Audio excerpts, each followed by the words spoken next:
she just scolded me basically. She told me, "How could you support someone like that after all he's done to me, to you and your brother?" And basically said a lot of negative things in regards to me going to support my dad at his wedding. Again, me thinking as being a good son, going to support him when basically no one else would, I was doing the right thing. But in that moment, with knowing my growing relationship that I was working on with my mother, did not seem as such. And so that night, after dealing with that, I pretty much was in my room by myself, had a blade, had all the dark negative thoughts and self doubt. And that's when I basically just went in on my arms. I still have scars to this day. And I had a hard time hiding them. I remember my younger brother saw them at one point. He said it looked like I got mauled by a bear. And I was in school for aerospace engineering, and so I just, had to tell him that basically it was a classroom accident in which that happened. And ever since then, I haven't dealt with too much of it to the same degree. That was the last real time I really had a good moment of self-doubt and self-harm. I had some moments later in life as I had, my first child. I had my child back in 2015. And at about 9, 10 months of my daughter being born, me and her mother split, and her mother then took me to court. And it was actually pretty traumatic because the courthouse that I went to with fighting for custody with my daughter, that's the courthouse I grew up in as a child with my parents going through a divorce. So there was a lot of trauma built with that. And even when I would be in downtown San Jose, if I ever walked past it or went by it, that inner child would then basically come out. And so that was a very hard thing for me to deal with. I did deal with very, very dark time during that time.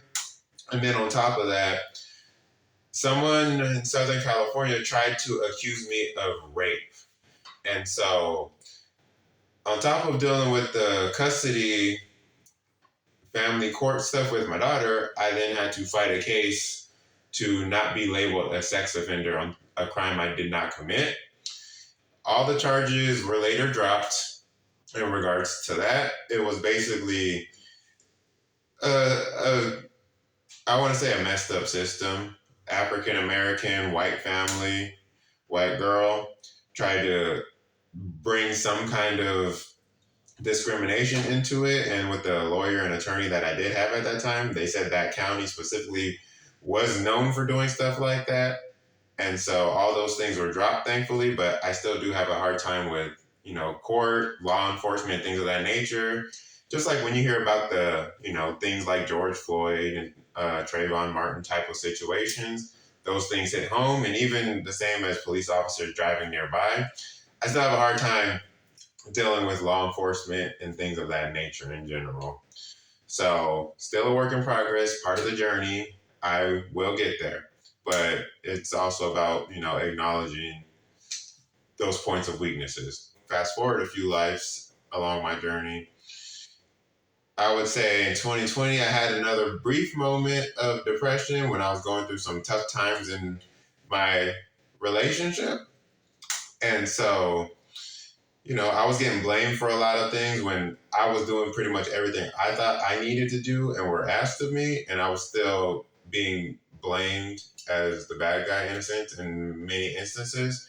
And so since I'm the type of person that would kind of blame everything on myself and take that kind of responsibility in a negative way, it was very destructive. And that was the last time I actually cut myself.